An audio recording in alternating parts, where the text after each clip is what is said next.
Welcome to this week's episode of What's at Stake.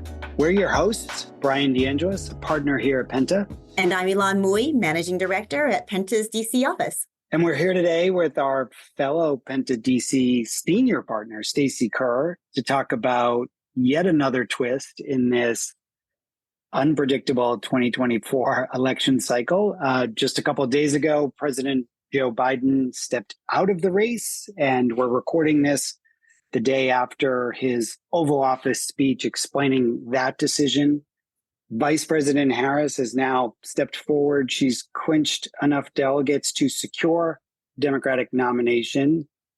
And the activities over the past week they've been historic. They've been a little chaotic. This election now comes to a whole nother level. And this is now the latest major party candidate for president that has dropped out of the race in a few decades. And Harris is now in about 100-day sprint to election day.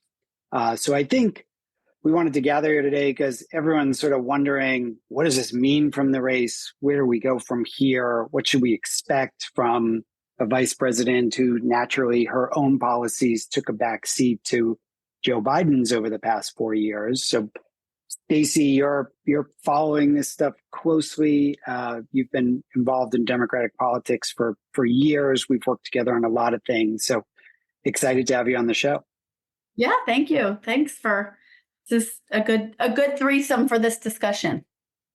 Yes. I want to start with just kind of the whirlwind we've been in. I mean, it feels like that debate was months ago now, but it was really just a few weeks ago, and at times things felt really hot and then started to drag. But the last week has just been kind of crazy, where Biden looked like he was staying in, ended up with COVID, kind of took a step back from his public schedule for a few days, then announces via letter on Sunday that he's not going to run. And we had all speculated about this big open convention and Governor Newsom and Governor Whitmer and others jumping in. But really within, I think, 48 hours, everyone came around Kamala Harris.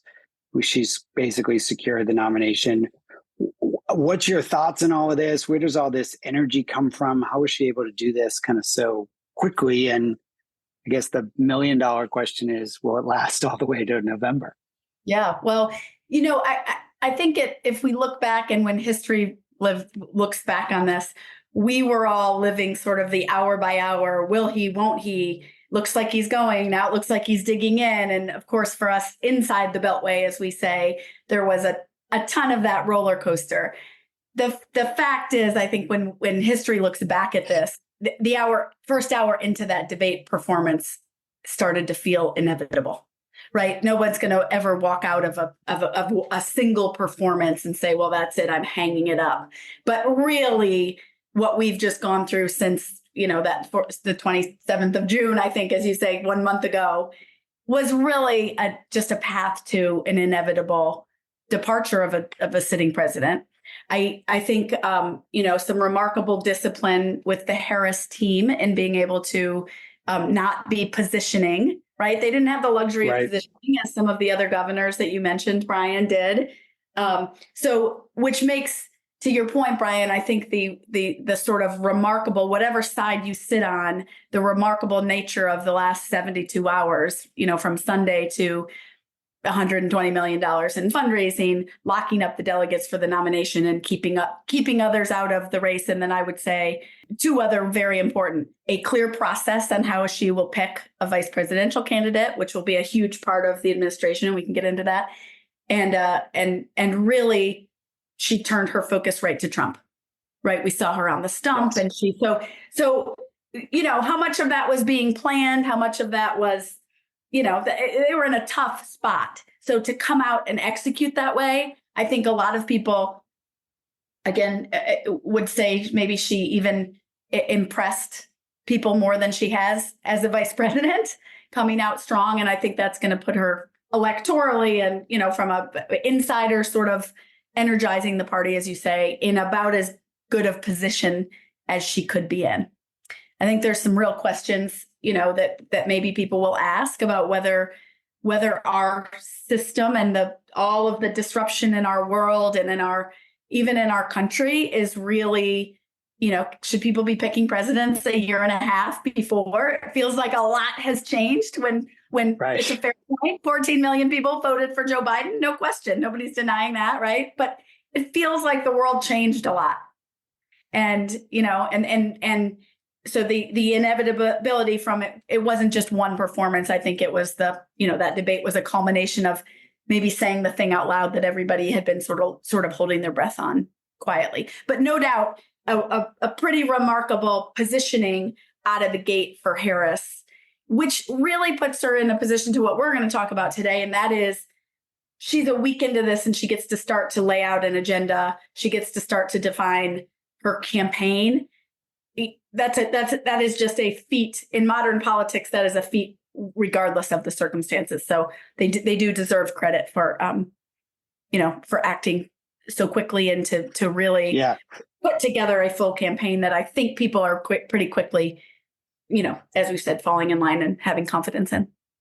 Yeah. And as you said, pretty impressive. I mean, not to knock her at all, but I think one of the things that has always plagued her candidacy, even going back to the primaries for 2020, was a little bit of, confusion, a little bit of disorganization. It seemed like she didn't, while had the strong record, had the resume, didn't always come out the gate as impressive as she thought. And a vice presidential role, I think, is a challenge to begin with, but especially to be a vice president in the role she was in. The last two vice presidents had a very clearly defined kind of elder statesman role to a younger, inexperienced candidate that won for president in Obama and then George W. Bush before him.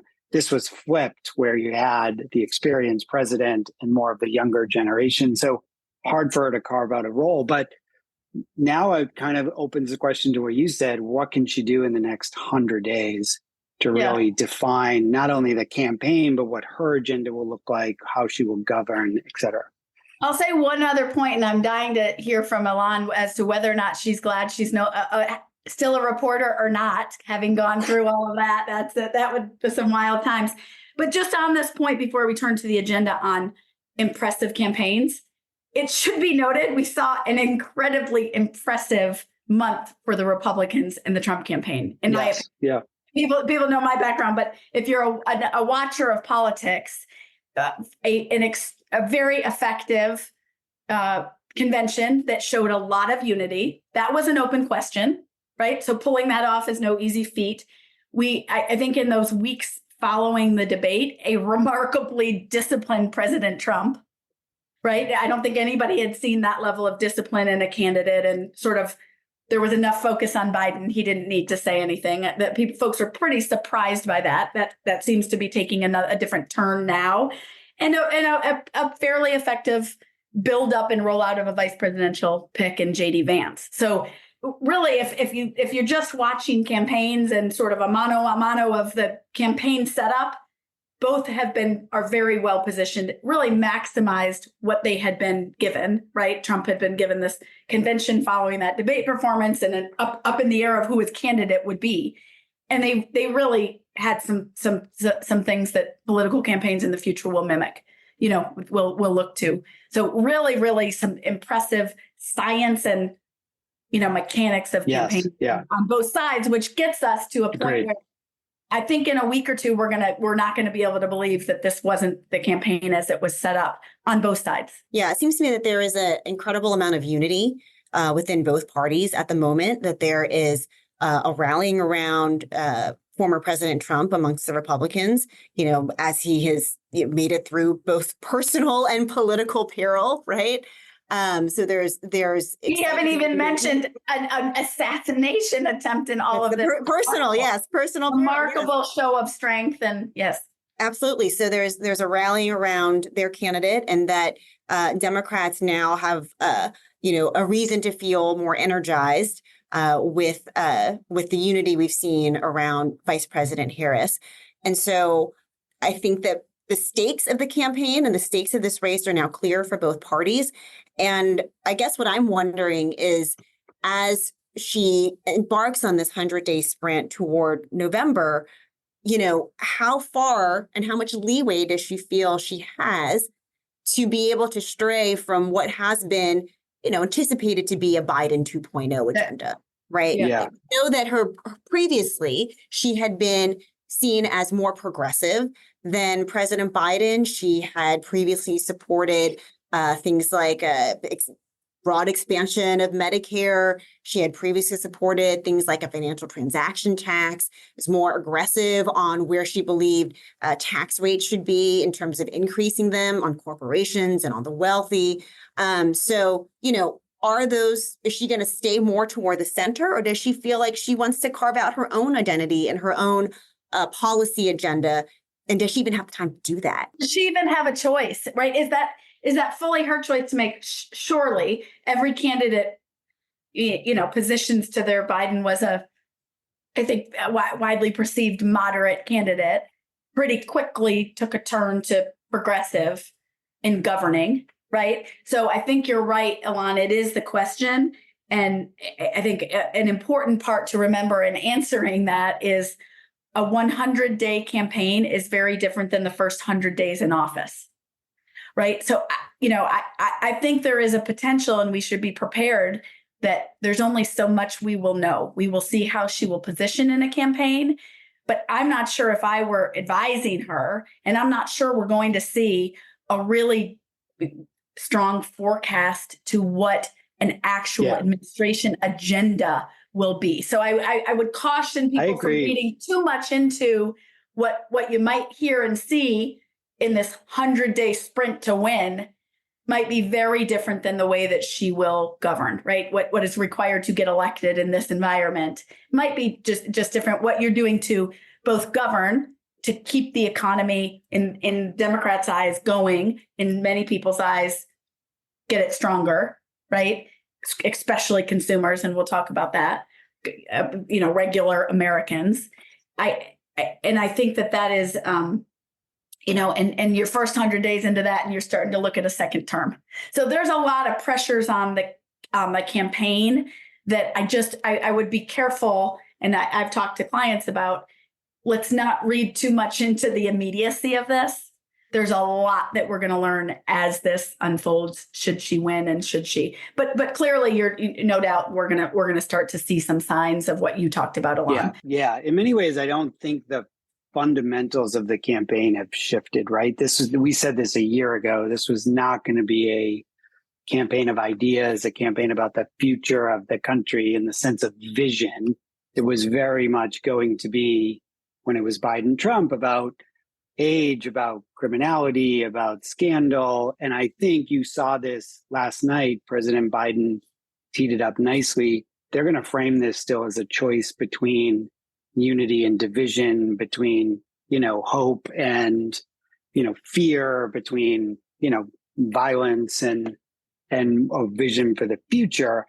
I do think she's also going to have to find a way to both carry the mantle of the Biden administration while differentiating ourselves. And she may have luck on her side here. I mean, this morning we woke up, the economy grew by, I think, 2.5% or so. Unemployment starting to level out. It seems like we're nailing a soft landing. We could see interest rate cuts. I mean, she might be able to finally take over the economy story and tell it without the baggage that Biden would have had from the last 4 years of those economic pressures and inflation really hurting consumers.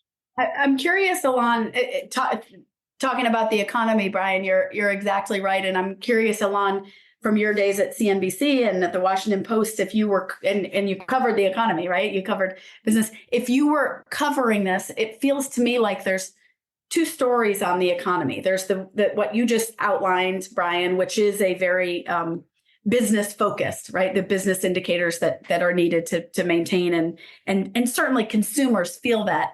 But there's a real sentiment and a populist sentiment in the country right now that people aren't feeling the effects of a strong economy. Right. And I wonder, Ylan, that we may see her move more towards that sort of consumer-focused economy, laying out a little bit more of what they can expect of a vision or what's needed. than just sort of running on the record. I wonder if how you would be thinking about sort of those parts.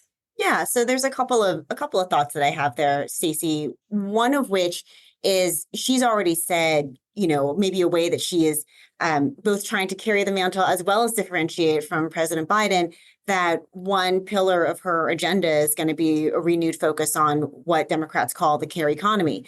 So that is expanding paid family leave, that is expanding elder care benefits, that's expanding child care benefits, that's universal pre-K.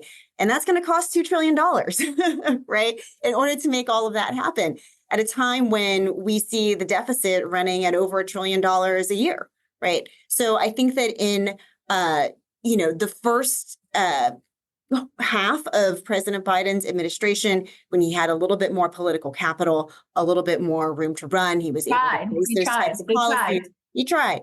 And it didn't work, obviously. And there was more of a move to the middle as we got closer and closer to 2024. And so you see her already starting to revive that. And I think that is part of that appeal to the recognition that many everyday families are suffering under extremely high costs that might be exacerbated by inflation, but even without the inflation we've seen in recent years, still not great. People are still struggling to pay for childcare, still struggling when they can't afford their medical bills, et cetera. So I think that part of her agenda is speaking to that. That being said, from a business standpoint, Bryan, we've talked about this before, that it seems like there's many different factions within both parties. And right now for companies, I think they're looking at the potential of a Harris administration with some trepidation, considering that she has previously supported raising the corporate tax rate to 35%.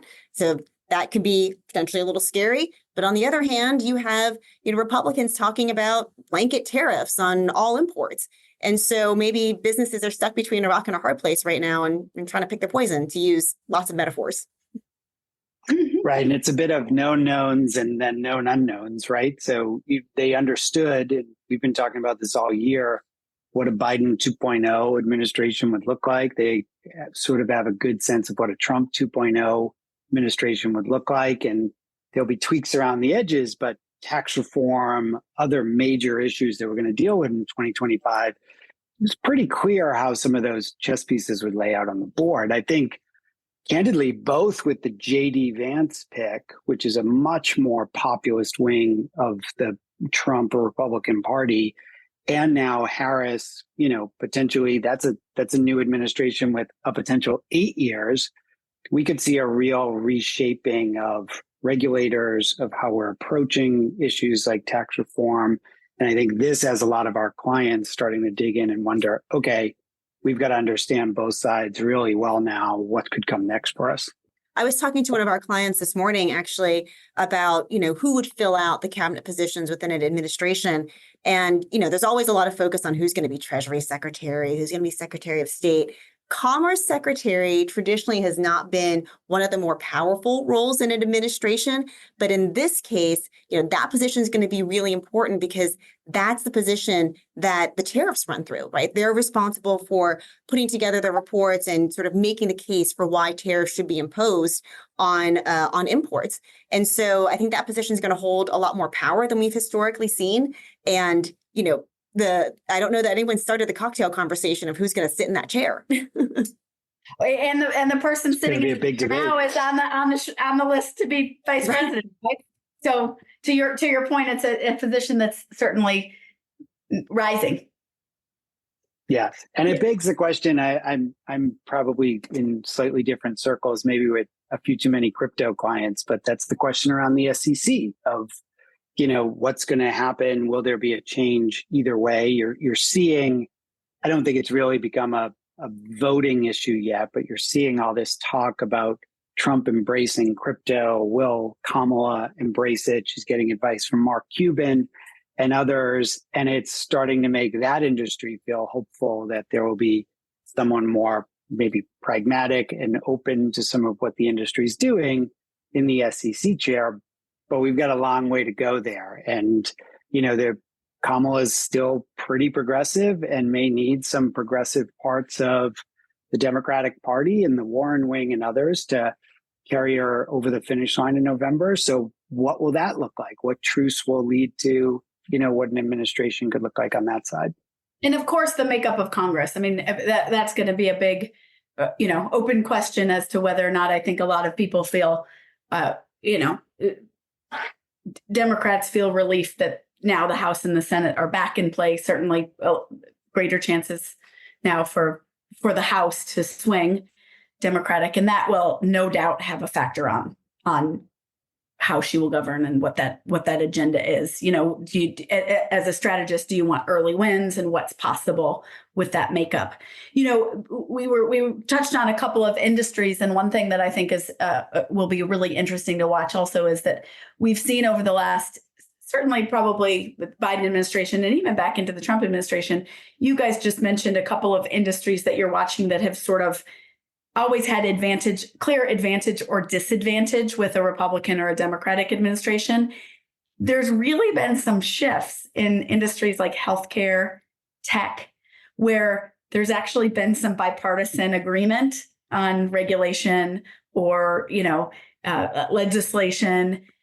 And that will just be really interesting to watch how that unfolds. I don't think that folks in that industry, and we see some of this Silicon Valley piece playing out with how Silicon Valley leaders are positioning, right? How they were positioning before Harris and how they're now positioning, coming out with Harris. But I think maybe an industry that had been traditionally more Democratic is, hedging its bets, and a lot going on in the healthcare industry, a number of tax provisions in the Affordable Care Act that were extended under the IRA are set to expire next year.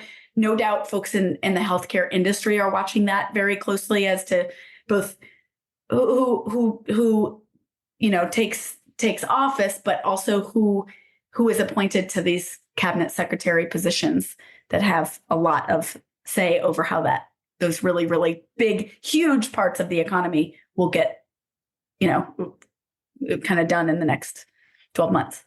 Yeah, there's a lot of sort of interconnectedness, or maybe as the kids would say, intersectionality between some of the healthcare and the tax issues in particular. I know that Vice President Harris had been dinged for initially supporting the idea of Medicare for all and then sort of retreating from that when she became vice president. And that's connected to the tax debate, because one of the ways she had planned to fund an expansion of Medicare was through, I believe, a 4% tax on income over $100,000. Now, President Biden has said that he does not want to tax anyone who makes under $400,000. So there's a big gap there. And so one of the things that I think a lot of lower income, high income earners are thinking about, if that makes sense, is, that $100,000 to $300,000 gap, is that now in play? Because there's a lot of revenue to be had there that could fund a lot of priorities. And so I think that's going to be an important area to watch. Really, really, really good point. Yes. A good point. And there will be a lot of compromising next year with tax reform. So this is when, even if it's not a stated agenda position, you start to see these things matriculate. Exactly. Yeah, no doubt. There will be plenty to watch in 100 days, right? That's right. One of the other things I wanted to touch on, you've seen her already start messaging wise, but her economic focus tends to be much more on families and workers. And Biden had some of this, but, it struck me watching the RNC to see a Teamsters leader speaking to that audience and being fairly well received and fairly I thought I had too much to drink. I thought I had too much to drink, and I don't even drink. I was like, what is going on? Yeah. What is going on? How many conventions have we been to, Bryan? I was like, wow, we're in new times. Yeah. But it's another area where she can sort of separate from Biden a little bit. She's been a little more worker union side on free trade agreements, on some of the worker issues, again, at kind of that kitchen table level, where can she make an appeal to that base, especially that base that the Democratic Party seems to have been losing to the more populist side of the MAGA wing of the Trump party over the last couple elections. Yeah, and not to bring us back to the electoral side of this, but as you watch those dynamics play out, there are big states like Nevada. I mean, one of the Yes. inside the Beltway maneuvering of campaigns was, a sort of a leak that they were going to put states like Nevada back in play. Nevada has a huge, really, really interesting shifting dynamics, huge union vote, which was expected that President Biden, likely before any of the last 6 weeks happened, expected that he likely would not carry the union vote in Nevada. Which is will unheard this of change for any of Democrats, that? right? The But large, yes, yeah. culinary workers are the largest out there. So there's a lot of those. And if you look at the states that are in play, Wisconsin, Pennsylvania, Michigan, you can't deny this point that you're making, Bryan, that the union dynamics and the point you're making, Ylan, on sort of that working family agenda is absolutely going to come higher into play, I think, with a 100-day campaign. There's just, you got to do a lot of things very quickly. So I know we said we weren't going to get into the horse race here, but we have to play the parlor game. I think we'll know by, August the 7th, is when the reporting is that she'll pick her vice president nominee. But what do you think, Stacy? Who do you think she should go for? Those states that are going to be so important, right? I really, I could make an argument for any one of the candidates that's been on the list. One of the things that I think has been an advantage for the Harris campaign in this unusual time is to have a week of a bunch of really strong surrogates out, sort of campaigning for the job and showcasing what their chops are and attacking, whether it's attacking Trump or articulating the strengths of Harris herself.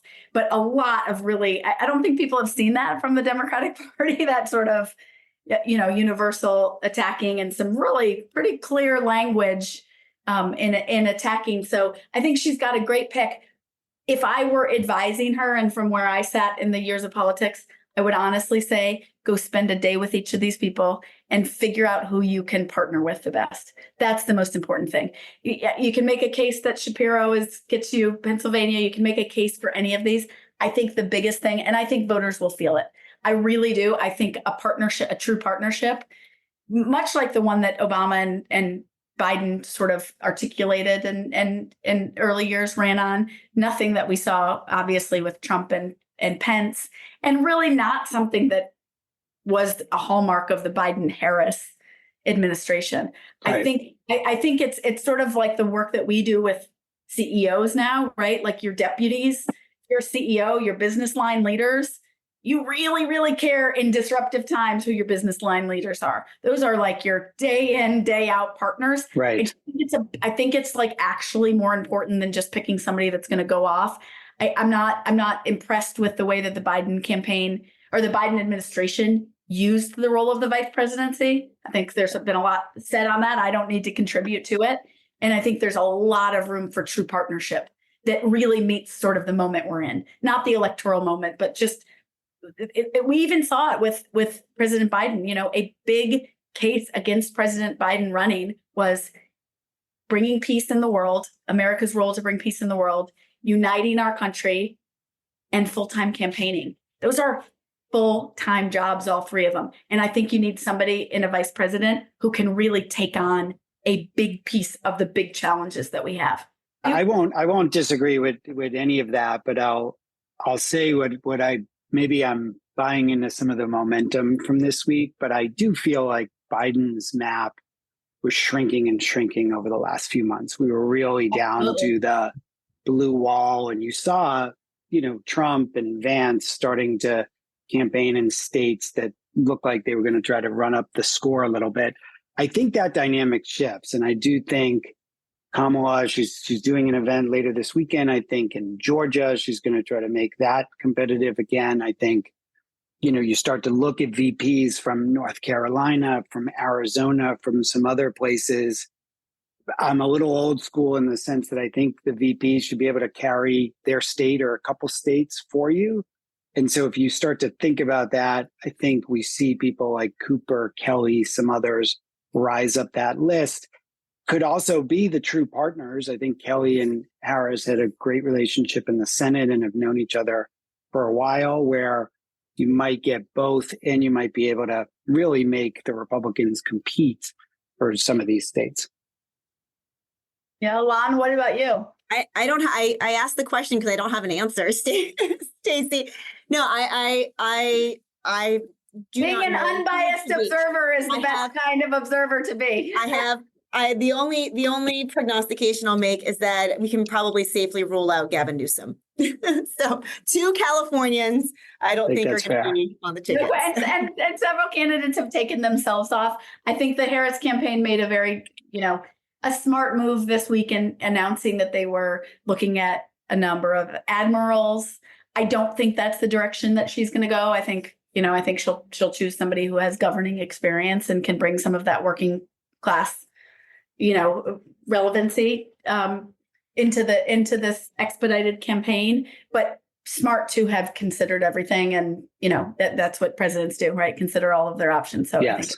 I think it was a good. That was good politics. That was. Politics. But I agree. Brian, you don't think Kentucky's Yeah. going to come into play? We're not going to see I don't think it'll be Kentucky. I think This year. Shapiro, Kelly, Cooper. I think is interesting. The knock against Kelly is just taking a Senate seat off. This is not the time to be taking a Democratic. Yeah, but you do have a Senate down off. governor, so you can fill that presumably pretty quickly. But yeah, we'll see. We'll learn a lot in the next few weeks. I think Vance, sent a lot of signals about where Trump is thinking and heading, and Trump's way of passing the torch to a new generation. I think we saw that a little bit earlier on the Democratic side, and it'll be interesting to see who she partners with on that move. One thing I'll close with here not on the topic of vice president, but I'll share a conversation that I was having this week with a C-suite group of clients who we were talking about sort of the impact of, this dynamic that we've talked about on this program and before, is that interesting that you were going to have a one-term presidency with Biden or Trump, right? Either of them would be a one-term presidency. And that has an effect on your governing agenda. It just does, whether or not you want to say that. So I think you can't think about a Harris agenda and how she will govern without a real look that you're looking over an 8-year trajectory. So some of the things that the Biden administration, maybe right or wrongly, moved very quick on, or you just have a little bit more dynamics at play when you're looking at both a reelection and getting things done over an 8-year. And again, I'll sort of end where I started on this. I think there's very few people in Harris's orbit right now, wisely, who are thinking about that. I think it is all hands on deck for the next 100 days, and you'll have plenty of time to get to that. So I don't think we're really going to be able to read a whole lot into what will happen over those first 100 days or 4 years or 8 years after that. But it is definitely a dynamic that will impact an agenda. Great. I think that's a strong point to end on, and a lot to unpack over the next couple 100 days. So we'll certainly return to it on a future episode. But Stacy, thank you so much for jumping in today and sharing your thoughts on all the craziness that's taking place this week. I think we'll be having many more of these conversations. Yes, we will. And to all our listeners, tune in for more of those conversations, and remember to like and subscribe wherever you listen to your podcasts. You can follow us on X at PentaGRP and on LinkedIn at Penta Group. I'm your host, Bryan, here with Ylan. And as always, thanks for listening to What's at Stake.